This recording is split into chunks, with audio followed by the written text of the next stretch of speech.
नमस्कार, मैं हूं नगमा। आप देख रहे हैं प्राइम टाइम। इंसाफ में देर भी कम बड़ी नाइंसाफी नहीं है और कई बार तो सालों साल का इंतजार भी यूं ही बेकार जाता है, इंसाफ नहीं मिलता। यूपी में मेरठ के मोहल्ला हाशिमपुरा में 27 साल के इंतजार के बाद खुद को ये मोहल्ला हारा हुआ महसूस कर रहा है, जहां 1987 में पुलिस की गोलियों से मारे गए 42 लोगों के परिवार इंसाफ की उम्मीद लगाए हुए थे। 27 साल बाद शनिवार को दिल्ली की अदालत ने उत्तर प्रदेश पुलिस के उन 16 जवानों को बरी कर दिया जिन पर 1987 में हाशिमपुरा नरसंहार का आरोप है। वजह सबूत की कमी बताई गई। कहा गया कि राज्य सरकार आरोपियों की पहचान नहीं कर पाई है। वो रात थी 22 मई 1987 की। राजीव गांधी सरकार ने 17वीं सदी की बाबरी मस्जिद का ताला खोलने का हुक्म दिया था। मेरठ में दंगे भड़क गए थे, कर्फ्यू लगा हुआ था। पीएसी ने कई मुस्लिम मोहल्लों में दबिश शुरू कर दी थी। 22 मई को हाशिमपुरा से पुलिस कई मुसलमान नौजवानों को गिरफ्तार करके ले गई। नहर के किनारे उन्हें गोली मार दी गई और 27 साल के इंतजार के बाद कोई इंसाफ नहीं मिला, ना ही कोई मुआवजा। हाशिमपुरा के बहाने आज कुछ और पुराने मामलों को याद कर लेते हैं जिन्हें इंसाफ भी भूल गया और हम भी। 18 अप्रैल 1976 दिल्ली के तुर्कमान गेट पर पुलिस के हाथों अनाधिकारिक तौर पर 150 से ज्यादा लोग मारे गए। इमरजेंसी के दौरान इंदिरा गांधी की सरकार ने दिल्ली की झुग्गियों की सफाई के लिए एक डिमोलिशन ड्राइव चलाई थी। दिल्ली के तुर्कमान गेट के बाशिंदों ने घर नहीं छोड़ा और न ही घरों पर बुलडोजर चलाने दिए। 18 अप्रैल 1976 को पुलिस ने प्रदर्शनकारियों पर गोली चला दी। सरकार ने अखबारों से इसे रिपोर्ट नहीं करने को कहा। भारत को इसकी जानकारी बीबीसी ने दी। केस का स्टेटस आज तक है नो रिकॉर्ड। 13 अगस्त 1980 मुरादाबाद दंगे। इसमें 284 लोगों की हत्या हुई। ईदगाह पे भारी भीड़ जुटी हुई थी। नमाज का वक्त था, लेकिन किसी ने बदमाशी में वहां एक सूअर छोड़ दिया जिससे नमाज में खलल पड़ा। बड़ी तादाद में लोग पुलिस स्टेशन पर जमा हुए शिकायत लेकर। पुलिस भीड़ को काबू नहीं कर पाई, गोली चला दी गई। सैकड़ों लोग मारे गए, ज्यादातर मुसलमान। कोई लाश नहीं मिली, कोई एफआईआर नहीं दर्ज किया गया। वीपी सिंह उस वक्त वहां पे चीफ मिनिस्टर थे। 34 साल बाद भी सक्सेना कमीशन की रिपोर्ट यूपी असेंबली के सामने पेश तक नहीं की गई। कोई सजा नहीं हुई, कोई मुआवजा नहीं मिला। 1984 के सिख दंगों में 10 कमीशन की जांच के बाद 442 दंगाइयों को कोर्ट से सजा मिली है। 24 अक्टूबर 1989 भागलपुर दंगों में 1070 लोग मारे गए, 142 एफआईआर हुए। 1283 लोग इसमें आरोपी थे। केस का स्टेटस 864 में से 535 केस बंद कर दिए गए। ज्यादातर आरोपी सबूत की कमी की वजह से छूट गए। हाशिमपुरा का कत्लेआम इसमें सियासत में भी गूंजा है। तब कांग्रेस की सरकार थी, उसके बाद से कांग्रेस मेरठ की सीट नहीं जीती।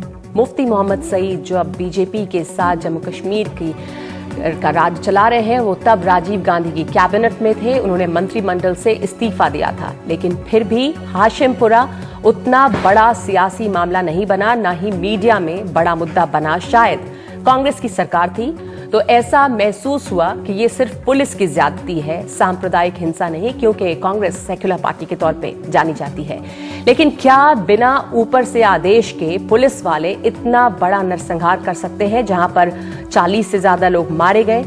इसके बाद समाजवादी पार्टी और बीएसपी की सरकारों ने इस मामले को अंजाम तक पहुंचाने में कोई दिलचस्पी नहीं ली। तभी 2002 में केस सुप्रीम कोर्ट के आदेश पर दिल्ली में ट्रांसफर कर दिया गया। इस पर बातचीत आज हम करेंगे कि इस इंसाफ के बाद, इस फैसले के बाद भी क्यों इंसाफ की उम्मीद अभी भी है और इंसाफ की मांग है। हमारे साथ स्टूडियो में मौजूद है वृंदा गोवर, जो कि हाशिमपुरा केस की वकील है। हमारे साथ हिलाल अहमद हैं, असिस्टेंट प्रोफेसर सीएसटीएस में। लखनऊ से हमारे साथ जुड़ रहे हैं अंबिका चौधरी, जो कैबिनेट मंत्री हैं उत्तर प्रदेश की सरकार में। अखिलेश प्रताप सिंह, प्रवक्ता कांग्रेस। और इसके अलावा हमारे साथ होंगे जुल्फकार नासिर, जो उस दिन वहां मौजूद थे जब हाशिमपुरा का नरसंहार हुआ था, जब ये कत्लेआम हुआ था, और वो बचे हुए चश्मदीदों में से एक हैं। बीजेपी से हमारे साथ जीवीएल नरसिम्हा राव हैं, जो बीजेपी के प्रवक्ता हैं। और हमारे साथ फोन लाइन से जुड़ेंगे वीएन राय, जो उस वक्त एसपी थे गाजियाबाद के। वृंदा ग्रोवर, मैं आपसे शुरू करना चाहती हूं कि क्या ये जो फैसला आया उसके बाद, या ये जो पूरा मामला था हाशिमपुरा का, ये एक बहुत बड़ा स्टेट कवर अप के तौर पे नजर आता है, क्योंकि बहुत डिले हुआ और इतनी 28 सालों में तो जो सबूत थे वो खुद ब खुद मिट जाएंगे, गवाह कई इसमें मारे भी गए। तो जिस तरह से ये मामला चला है, लगा कि इसमें कोई दिलचस्पी नहीं थी। बिल्कुल, आपने बिल्कुल सही फरमाया। इसमें स्टेट का कवर अप था और वो इन्वेस्टिगेशन के पॉइंट से दूसरे दिन शुरू हो गया था। जब पुलिस वालों को आप कटघरे में खड़ा करना चाहते हैं, जब पुलिस वालों ने गोलियां चलाई हों, तो उनके ऊपर इन्वेस्टिगेट करने के लिए, सबूत इकट्ठे करने के लिए और उसको पेश करने के लिए अदालत में कोई नहीं है। अगर 28 साल ये मुकदमा चला भी तो सिर्फ इसलिए कि हाशिमपुरा के लोगों ने इंसाफ की मांग की और कहा मुकदमा चलेगा, वरना इनका बस चलता तो ये मुकदमा बहुत जल्दी अंदर चला गया होता। अदालत ने क्या कहा है हमको? अदालत ने कहा इनको बेनिफिट ऑफ डाउट दे रहे हैं, क्योंकि कौन कौन से वो थे पुलिस वाले जिन्होंने उस दिन गोली चलाई, उनके नाम और पहचान नहीं हो पा रही है। मेरा मानना है कि डॉक्यूमेंट्री एविडेंस है जो दिखाता है पीएसी के कौन से शख्स हैं। जज साहब को वो एविडेंस, सर्कमस्टांशियल एविडेंस काफी नहीं लगा। मगर दूसरा इंपॉर्टेंट पॉइंट यहां पर है कि वो कौन लोग थे, ये कोई मिस्ट्री नहीं है। ये बात पीएसी में लोग जानते हैं, उसके अफसर जानते हैं कि कौन उस दिन ड्यूटी पे थे, कौन उस ट्रक के साथ थे। ये स्टेट की सरकार में सब लोग जानते हैं। तो ये बातें सामने एविडेंस में क्यों नहीं आई, इसका प्रश्न चिन्ह पीएसी और सरकार के ऊपर जाता है। हिलाल साहब, जिस तरह का ये जो हाशिमपुरा का कत्लेआम था, हिंदुस्तान में इस तरह की मास किलिंग्स और भी हुई हैं, लेकिन हाशिमपुरा की जो ब्रुटैलिटी थी वो शायद मिसाली है। जिस तरह से पुलिस वालों ने वहां पर ले जाकर, जो लोग थे वो सोच रहे थे शायद कि जेल में ले जा रहे हैं या पुलिस चौकी में ले जा रहे हैं, पर ले जाकर जैसे उन्हें मारा गया है, इसमें क्या इतना अलग है? जिस तरह का ये पूरा मामला है, ये क्या दिखाता है? ब्रुटैलिटी है जो स्टेट की, पुलिस की, और क्या आपको लगता है कि बिना टॉप के ऑर्डर के पुलिस वाले ऐसे 40-50 लोगों को उठा के ले जा सकते थे? देखिए, यहाँ मैं कम से कम मेरी निजी राय ये है कि हमें अलग अलग जो मैसेकर हैं, अलग अलग नरसंहार जो हैं, उनकी तुलना नहीं करनी चाहिए, क्योंकि मानवीय आधार पर गलत हो। लेकिन इसकी विशिष्टता जो है वो इस खास हाशिमपुरा के जो मामले की विशिष्टता जो है उसको, जैसे आपने अपने इंट्रोडक्शन में भी कहा था कि कांग्रेस को उस जमाने में सेकुलर पार्टी माना जाता है, मैं इससे मुत्तफिक नहीं हूं, क्योंकि हम बात कर रहे हैं 1987 के दौर की। और कांग्रेस को, मेरे कहने का मतलब ये था कि कांग्रेस का एक इमेज अब तक है कि अगर ये बीजेपी करती तो शायद सेकुलर नहीं था, लेकिन कांग्रेस ने किया तो उसमें सेकुलर पार्टी है। लेकिन हमें ना थोड़ा सा 87 के कॉन्टेक्स्ट में जाकर, उस संदर्भ में जाकर देखना पड़ेगा कि उस दौर में क्या हो रहा था। उस दौर में बाबरी मस्जिद का ताला खुलने के बाद से मेरठ से दंगे शुरू हुए, और उस जमाने में दंगे एक जगह से दूसरी जगह पर फैल जाते थे, ठीक है। और उसमें यह था कि ये बात 84 से शुरू हो गई थी कि जिस तरह से कांग्रेस ने प्रत्यक्ष और अप्रत्यक्ष तौर पर विश्व हिंदू परिषद को खुली छूट दे दी थी, खासतौर से उत्तर प्रदेश में। और जिस तरह से, जिसे आज हम सॉफ्ट हिंदुत्व कहते हैं, उस जमाने में सॉफ्ट हिंदुत्व नाम की चीज नहीं होती थी। उस जमाने में उसने उसको खुली छूट दे दी और कोशिश किया कि जो स्टेट की जो मशीनरी है उसके अंदर से सॉफ्ट हिंदुत्व काम कर सके। सबसे बड़ी बात ये हुई, सबसे इंपॉर्टेंट चीज जो हाशिमपुरा के नरसंहार से निकलती है वो ये हुई कि उसके बाद से जो सेकुलर वॉइसेस हैं, उन्होंने इस चीज को आधार बनाया कि भारतीय राजनीति में सांप्रदायिकता एक बड़ा सवाल बन गई है और राज्य संस्थाएं जो हैं वो सांप्रदायिक होती जा रही हैं। हाशिमपुरा के नरसंहार से पहले ये चीज इतनी मुखर तौर पर सामने नहीं आई थी, क्योंकि शुरुआती दौर में, जब ये मैंने अपनी किताब में भी इस चीज का काफी लंबा जिक्र किया है कि हाशिमपुरा के होने से पहले जो बाबरी मस्जिद का ताला खुलना था, उसका उस समय में सांप्रदायिक होना या ना होना उतना तेजी से स्पष्ट तौर पे नहीं आया। लेकिन जब ये पूरी सीरीज चली दंगों की और जिसका कल्मिनेशन हुआ हाशिमपुरा में, उसके बाद से खास तौर से एक खास बुद्धिजीवी वर्ग ने इस सवाल को उठाने की कोशिश की कि सेकुलरिज्म और हिंदुस्तान का विशिष्ट सेकुलरिज्म खतरे में है और राज्य संस्थाएं जो हैं वो बुनियादी तौर पर सांप्रदायिक होती जा रही हैं। तो मुझे लगता है कि हाशिमपुरा नरसंहार की सबसे बड़ा जो हमें लगता है कि राजनीति में मोड़ है वो है सांप्रदायिकता बनाम सेकुलरवाद की बहस। जी, और जो पुलिस वाले थे उसमें 16 पुलिस वाले, उनमें से 10 पुलिस वाले तो अभी भी उसी उत्तर प्रदेश की राज्य सरकार में नौकरी में है, किसी के खिलाफ कोई कार्रवाई नहीं हुई, कभी निकाले नहीं गए, यहाँ तक कि जो ACR उनका लिखा जाता है उसमें इस बात को मेंशन नहीं किया गया। तो ये जो है राज्य सरकारें वहां पर साल दर साल रही, चाहे वो समाजवादी पार्टी हो, कांग्रेस हो, BSP हो, उनके ऊपर कैसी रोशनी डालता है? कोई इस मामले में दिलचस्पी नहीं ले? जी नहीं, बिल्कुल नहीं, क्योंकि देखिए देश की जनता या आवाम को इंसाफ दिलवाने से किसी को वोट लेने का कोई संबंध नहीं है। इन्होंने बिल्कुल कहा ये एक सांप्रदायिक राजनीति है, मगर इसमें यह भी दिखता है कि जो पुलिस फोर्स थी वो सांप्रदायिक हो चुकी थी। तो उन ये देखना कि अगर दंगा हो रहा है तो मुसलमान दंगाई है और दंगा रोकना है तो मुसलमानों को मार के अखिलेश प्रताप सिंह हमारे साथ हैं, कांग्रेस के प्रवक्ता। अखिलेश जी, कांग्रेस की तब सरकार थी, आपकी पार्टी की बड़ी सेक्युलर छवि है, आज तक आप यही बात करते हैं कि माइनॉरिटी के साथ कैसे आप हैं, ये माइनॉरिटी को मारे जाने का मामला था। बहरहाल आप जब वहां पर 2 साल का वक्त आप लोगों को मिला था 87 से 89 तक का कम से कम कि आप इस पर कुछ करें, तब कांग्रेस सरकार ने उस वक्त किया क्या इस मामले पर? यहां तक एक जो सर्वाइवर है उन्होंने यहां तक कहा है ऑन रिकॉर्ड कि राजीव गांधी पदयात्रा पर बाद में गए तो उस मोहल्ले में जाना भी उन्हें गवारा नहीं था। नहीं, ये गलत है। देखिए, ये भी फैक्ट है कि हमारी इस घटना के 1-1.5 साल बाद जब ये FIR CBCID को दी गई, उसके करीब 8-10 महीने बाद कि आज तक कांग्रेस की हुकूमत उत्तर प्रदेश में नहीं रही। जब राजीव जी गए थे तो उस एरिया में काफ़ी टेंस था, आर्मी थी, कर्फ्यू लगा हुआ था, तो लोगों ने हिदायत दी, इसलिए जबरदस्ती वो प्रधानमंत्री रहते हुए नहीं गए। महत्वपूर्ण यहाँ ये है नगमा जी, उसके 1989 के बाद कांग्रेस की हुकूमत नहीं रही है। क्या उसके बाद की सरकारों ने जो आज 14 वर्ष का आप अब समाजवादी पार्टी BSP पे हमारी बात CBCID पर भी आपने दोष डाला है। हमारी बात उन्होंने जांच अपनी ठीक से नहीं हो जाने दें। CBCID तो आपकी थी ना, आपने वो जांच बैठाई थी, CBCID को आपने दिया। CBCID ने कई वर्षों बाद, करीब 6-7 वर्षों बाद जाके रिपोर्ट दी थी। यही तो सवाल है, हमारी गवर्नमेंट कम नहीं थी, लगाए गए ये सवाल बोलने देंगे हम पूछ रहे हैं आप लोगों से। आज हम नहीं थे, आप उनसे पूछिए जो थे। 2 साल थे, हम नहीं थे। जब आप 2 साल सत्ता में थे, 2 साल में आपने इन्वेस्टिगेशन क्यों नहीं करवाई? जवाब दीजिए हाशिमपुरा के लोगों को। आप खामोश हैं, जवाब दे रहा हूं। 88 में CBI ने रिपोर्ट दाखिल की। क्या उस जब रिपोर्ट दाखिल हुई उसके बाद 164 में बयान क्यों नहीं लिए गए लोगों के? ये तो कांग्रेस पार्टी आपने क्यों नहीं पूछा? एक 2 चीजें हैं इसमें। आपने CBCID पे जांच दी, 2 साल आपने कुछ नहीं किया। 1994 में CBCID ने अपनी रिपोर्ट दी। प्लीज मुझे नहीं तो 2 साल में उन्होंने क्या किया उसका जवाब देना। ठीक है, आप अपनी बात पूरी कीजिए, पर आप कह क्या रहे हैं? आपकी कोई जिम्मेदारी नहीं है। 1 मिनट, इनको बात पूरी करने दीजिए, बोलिए। आप प्लीज पहले बात हो जाए, फिर एक का जवाब कहिए क्या कह रहे हैं आप? आपके चीखने से न्याय नहीं हो जाएगा। नहीं, न्याय तो नहीं होगा। आप लोगों की सत्ता रहने में न्याय नहीं होता। 164 में तब गवाहियां क्यों नहीं ली गई? आप बताइए, CID से आपने ये सवाल क्यों नहीं पूछा? भाई आप एक एक करके तो मुझे रखने दीजिए बात को, फिर आप चलिए सुनिए। नहीं, ये तो लंबा आप कुल मिला के कह रहे हैं कि आपकी कोई जिम्मेदारी नहीं है, कांग्रेस अपना पल्ला झाड़ रही है, आपको आज के दिन शर्म नहीं आती है किसी तरह से?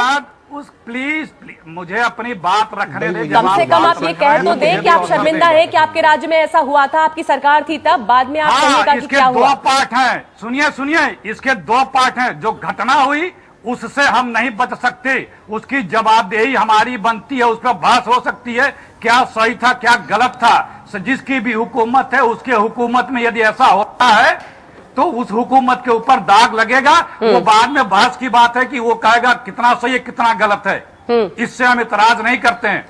लेकिन हम जो अभी इन्वेस्टिगेशन की बात, अगर उस पर आप बहस करना चाहें क्यों हुई क्या हुई, तो उस पर भी हम कर सकते हैं। लेकिन न्याय न मिला, अभी हम बैठे हुए हैं इस पे बहस करने के लिए।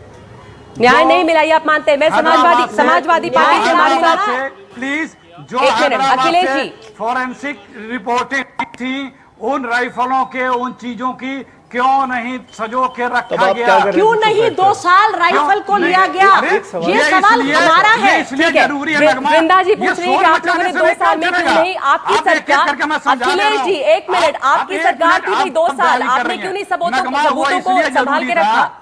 नगमा 1 मिनट प्लीज। कहिए क्या कह रहे हैं? फोरेंसिक जांच रिपोर्ट मेरे समय नहीं आई थी।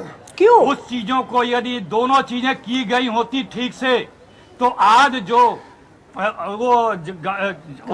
पहचान में जो बरी हुए हैं लोग, हाँ। ये संभवतः नहीं बरी होते। चलिए आपने ये उसकी चीजें नींव अगर डाली ठीक थी, से बरी रखी गई की, होती। आपकी पार्टी ने उसकी बुनियाद डाली थी। वृंदा 1 मिनट, हाँ हिलाल नहीं, साहब लेकिन अभी होगा क्या? किसने ये बुनियाद राजनीतिक- डाली थी? 1 आप मिनट फ्रेम अखिलेश जी, कैसे? 1 मिनट, 1 सेकंड नहीं, जी। देखिए यहाँ पर हमें ना एक फर्क करना पड़ेगा हाँ। राज्य संस्थाओं में हाँ। और राजनीतिक दलों में। राजनीतिक दल जो है उनका काम सिर्फ चुनाव लड़के सरकारें बनाना नहीं होता।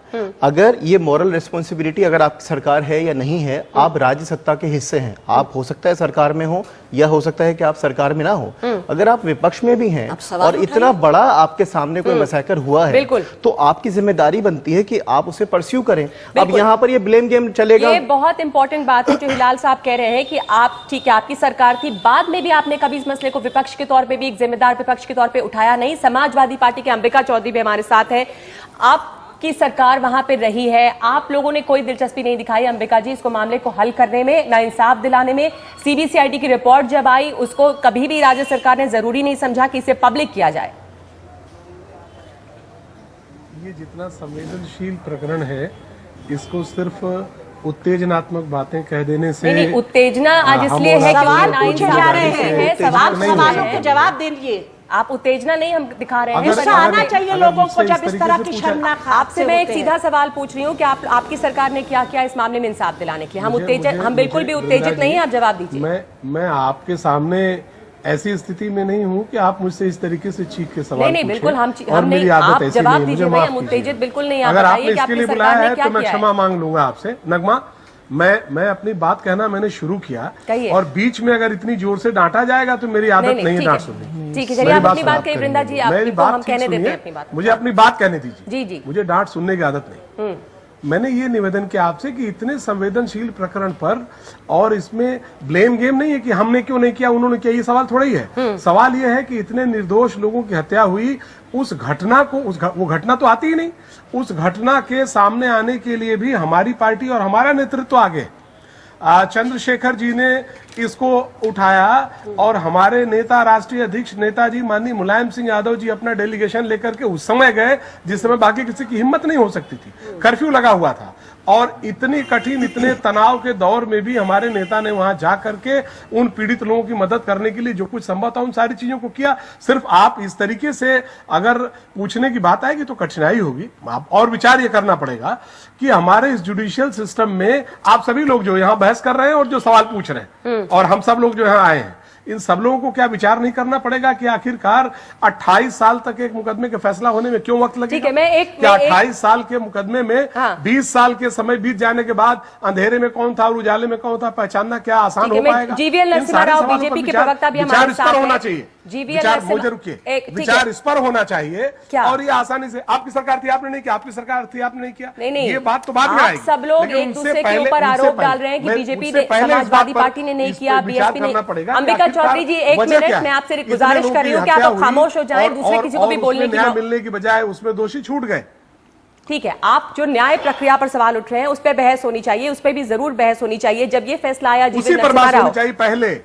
पहली बहस नगमा, बहस पहली उस पर होनी चाहिए क्योंकि मेरा ऐसा मानना है, चलिए, मेरा ऐसा मानना बहस है। और सवाल जो मैं हम किसी करेंगे वो को हम तय दोष- करेंगे। मैं आप किसी अपने को दोष आप दिए हमारे बगैर- सवालों का जवाब देने के लिए आज यहाँ पर है। एक मिनट, मैं जीवीएल नरसिम्हा राव आपसे पूछना चाहती हूँ कि न्याय व्यवस्था जो है वो गुनाहगारों को पहचानने में नाकाम रही है, सबूत नहीं पेश कर पाई है, बेनिफिट ऑफ डाउट दिया जा रहा है। जाहिर है कि न्याय व्यवस्था जो हमारी 28 साल लगे हैं उस पर भी ये रोशनी डाल रहा है। और बहुत अफसोस की बात है आज जब ये फैसला आया, आप लोगों ने कोर्ट के फैसले पे कोई टिप्पणी नहीं की है, वो सही है अपनी जगह पे, पर ये जो है वो पूरी न्याय व्यवस्था पर सवाल जरूर उठाता है कि 28 साल के बाद, जबकि वहां के लोग जो है, उसके अलावा लखनऊ के एक आईपीएस अफसर हैं अमिताभ ठाकुर, उन्होंने कहा है कि इस फैक्ट से कोई इनकार नहीं कर सकता कि लाशें उस दिन वहां मिली थी, लेकिन अब लैक ऑफ एविडेंस, सबूत नहीं है, बेनिफिट ऑफ डाउट, ये तमाम चीजें, इतना लंबा वक्त गुजरता है, लोग गुजर गए इस मामले से जुड़े हुए।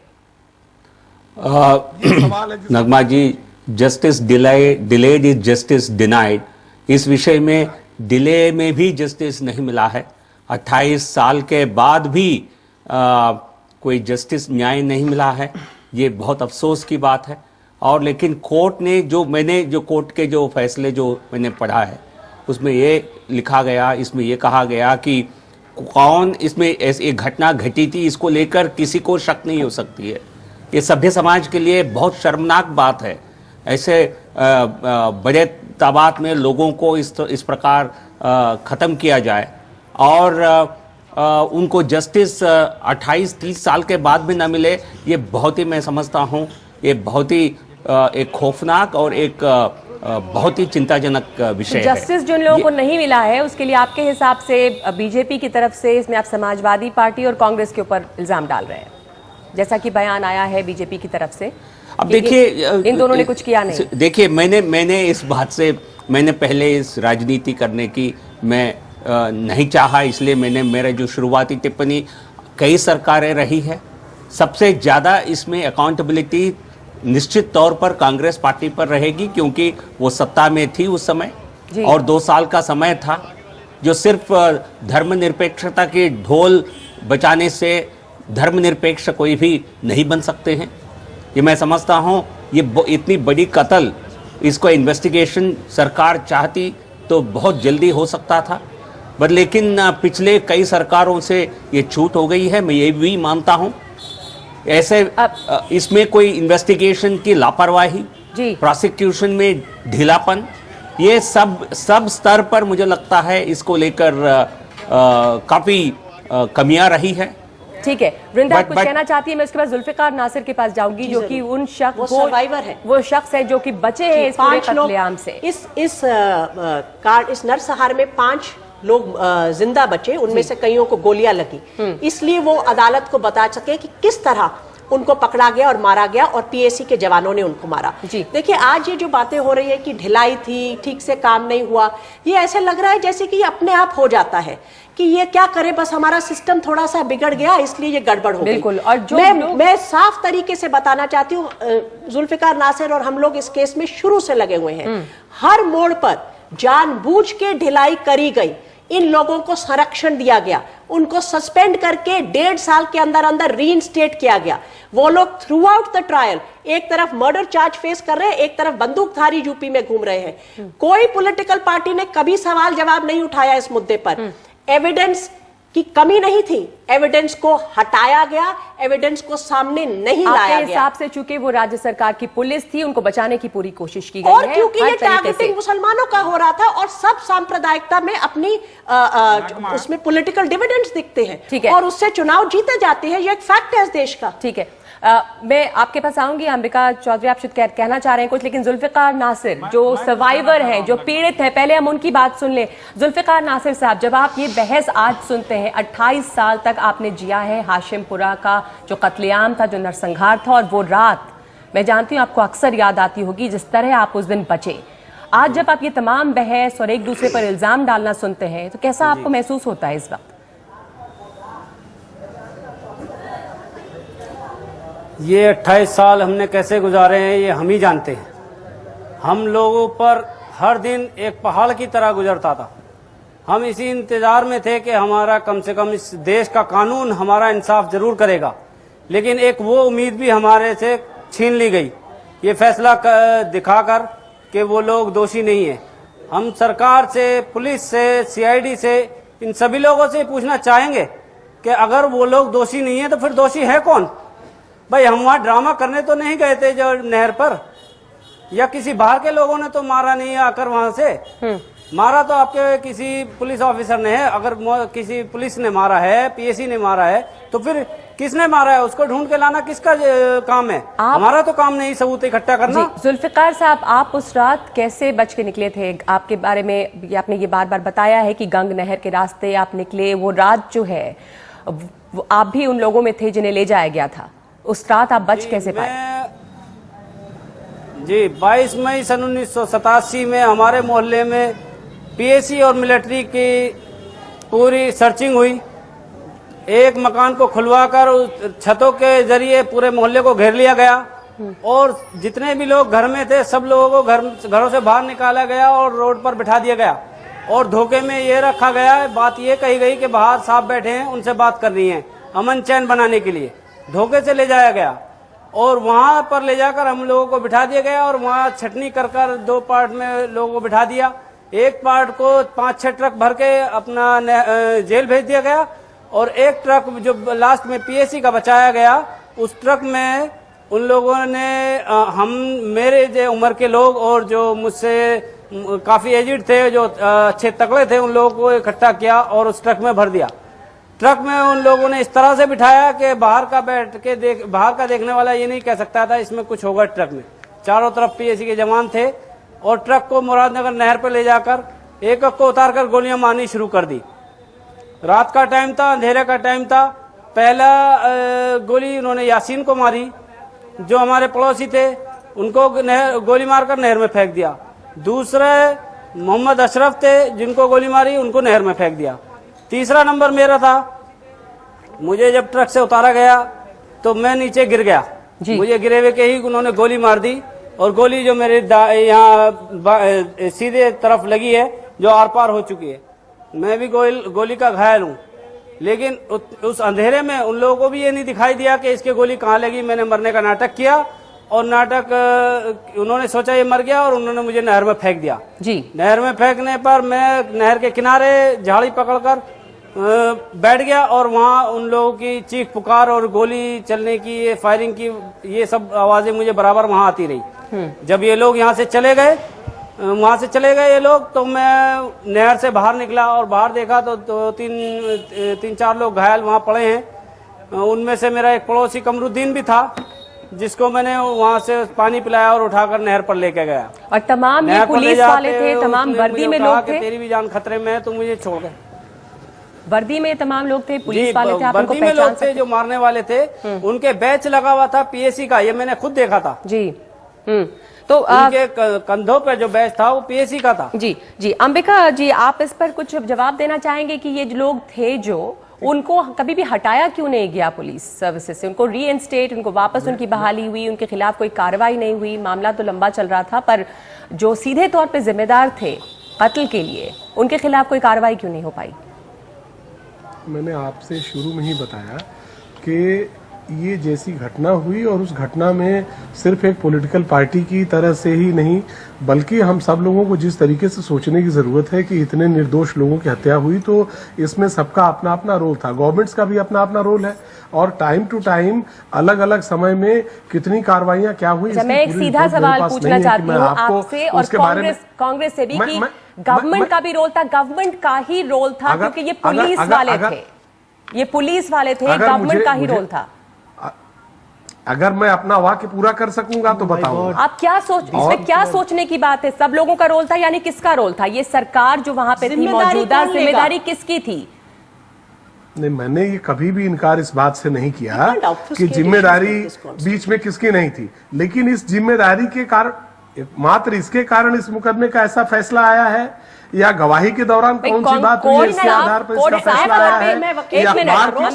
अखबार की कतरनों से और आपकी इस चर्चा से ये बात नहीं एनालाइज हो सकती। जब तक सामने नहीं हो। एक मिनट, बात हम एनालाइज, हम कोर्ट है भी नहीं, हम अदालत नहीं कि हम फैसला दे रहे हैं, हम इस बात को समझना चाह रहे हैं किसकी जिम्मेदारी है, क्या हुआ यहाँ पे। जुल्फिकार नासिर जो उस दिन गोली लगी थी और बचे वो है, उनके वकील यहाँ पर है, उन्होंने बयान दिया है। क्यों कोर्ट में एविडेंस नहीं आया? क्यों उनकी पहचान पीएससी के कौन शख्स थे? क्यों ये बातें नहीं सामने आ पाई? क्या ये मालूम नहीं है कि कौन ड्यूटी पे जाता है, किसको बंदूक दी जाती है, किसके हवाले कौन सा ट्रक जाता है? क्या ये सारे का रिकॉर्ड मेंटेन नहीं होता? क्या ये चीजें लिखी नहीं जाती? ये सिस्टम है, पीएससी एक सिस्टम के अंतर्गत काम करती है, उसका एक सीनियर अफसर है, ये सब बातें जानी हुई है।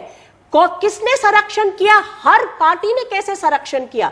क्यों सीबीसीआईडी ने ये ठोस सबूत सामने नहीं दिए? क्या डोमेन ऑफ इन्वेस्टिगेशन विक्टिम का हो सकता है?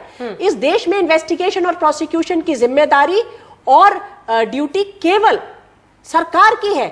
और ये कहना कि ये अब ऐसे हो गया, ये कोई अचरज की बात नहीं है।